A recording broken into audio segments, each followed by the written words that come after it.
Il est devenu peu à peu le musulman le plus célèbre de tous les temps.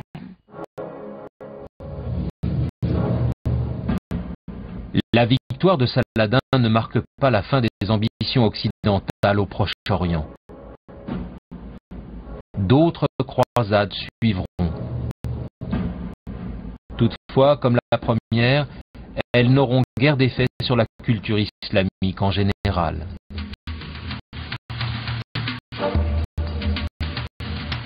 Les croisés finiront par être chassés de leur citadelle de la côte et rentreront en Europe. Leur seul héritage durable, quelques châteaux abandonnés.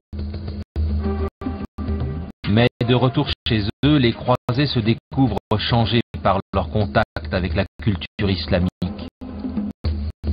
Son impact à long terme sur la vie européenne sera profond. Ils étaient fascinés par la culture matérielle qu'ils avaient découverte.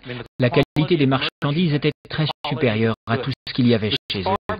Et ils l'y ont introduite à leur retour. Par exemple, ils sont revenus avec le goût des nourritures très épicées. Ils ont apporté le poivre et la cannelle et d'autres épices orientales parce que leurs papilles gustatives avaient été titillées par une cuisine différente. On sait qu'ils ont découvert les délices du savon pendant leur séjour au Moyen-Orient et il semble que l'usage s'en soit répandu en Europe.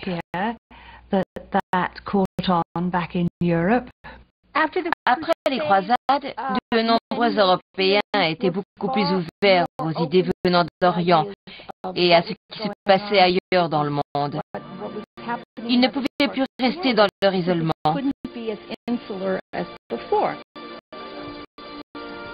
Bien des gens disaient, qu'y a-t-il là-bas? Explorons ceci, voyons cela. C'était une nouvelle pensée intellectuelle.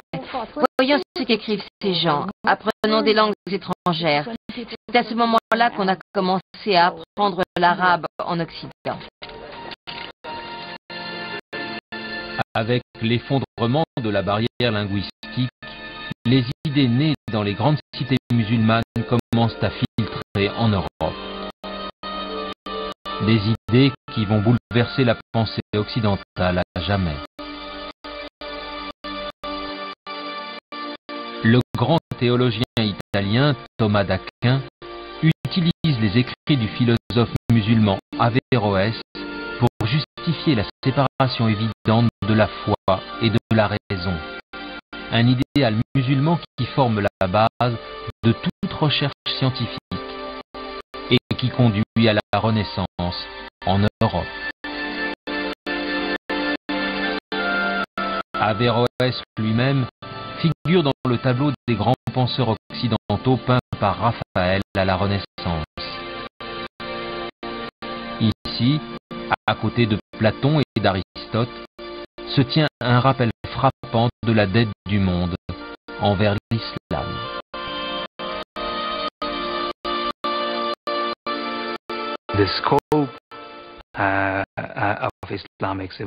La portée de la civilisation islamique est parvenue à un degré qu'aucune autre civilisation connue n'a atteint.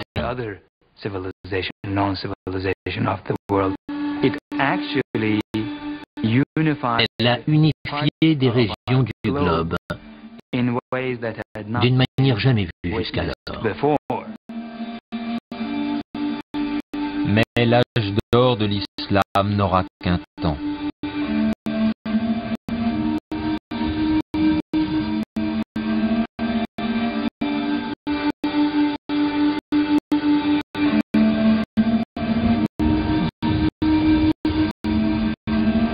Après s'être débarrassé des croisés et avoir apporté le précieux don du savoir à l'Europe, les grandes cités de l'Empire islamique seront réduites à néant par une force plus terrible que toutes celles que les Européens auraient pu rassembler.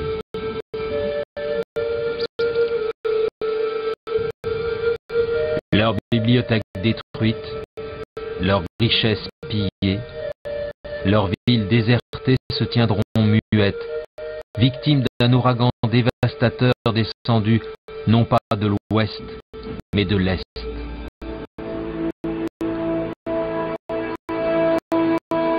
C'est la catastrophe mongole.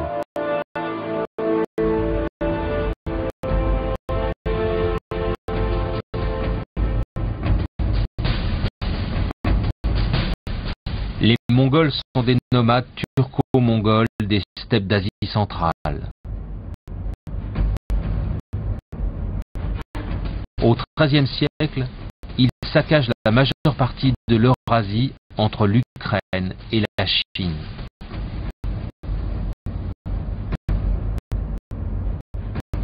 Et il ne leur faut pas longtemps pour pénétrer en Perse islamique.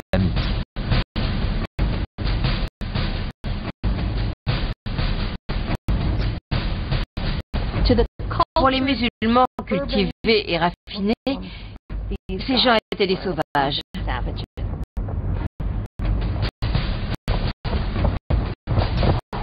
Quand on entrait dans l'armée mongole, on y apportait sa personne et 3 chevaux dont on vivait. D'abord, on buvait leur sang et quand on se déplaçait assez loin, on les abattait pour manger leur viande. C'est pourquoi ils pouvaient aller si loin et survivre si longtemps. La terreur est la principale tactique des Mongols. L'un des chefs iraniens décide bêtement de tuer l'émissaire des Mongols. Ce faisant, ils suscitent leur colère. Ils veulent faire de lui un exemple. Ils utilisent une technique de représailles qui consiste à massacrer la ville entière, à la rayer de la carte. Ensuite, ils construisent d'immenses tours de crâne où ils empilent tous les cadavres, après quoi toutes les villes environnantes se soumettent immédiatement.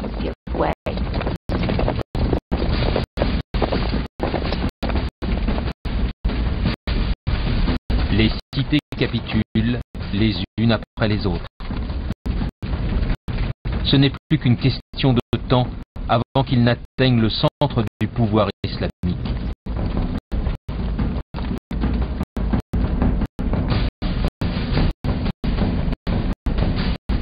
Le 10 février 1258, les Mongols prennent Bagdad.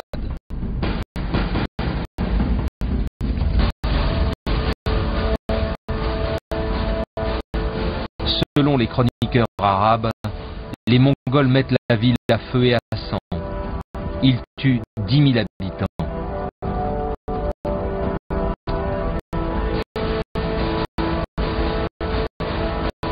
Mosquées et bibliothèques, gardiennes d'un savoir accumulé au cours des siècles, sont incendiées.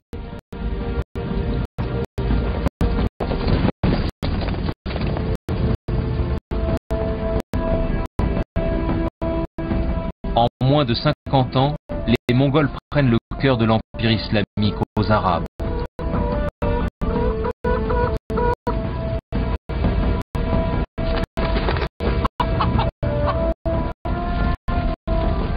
La civilisation islamique semble vouée à la destruction, perdue pour la postérité.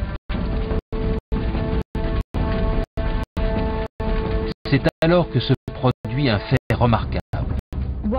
Alors qu'il est généralement admis que les Mongols ont été une force dévastatrice, je pense qu'ils ont également eu un effet très positif en Asie occidentale et dans le monde islamique, qu'ils ont considérablement ouvert.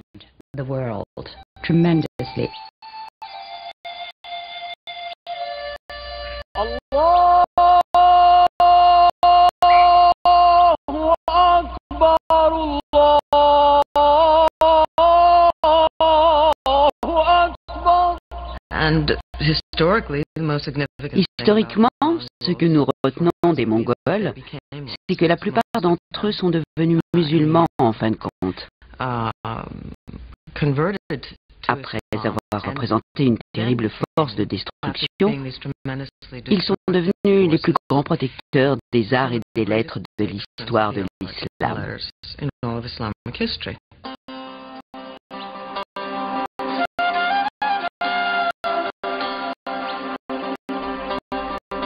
La conversion et ses effets à long terme est extraordinaire.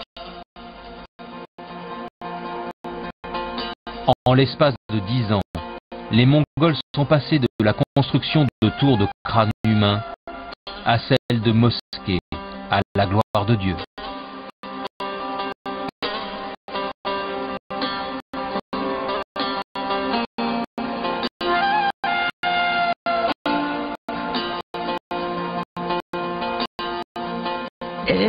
Je ne suis pas étonné que le pays ait conquis les conquérants. Les Mongols eux-mêmes sont devenus des musulmans, des souverains islamiques par excellence.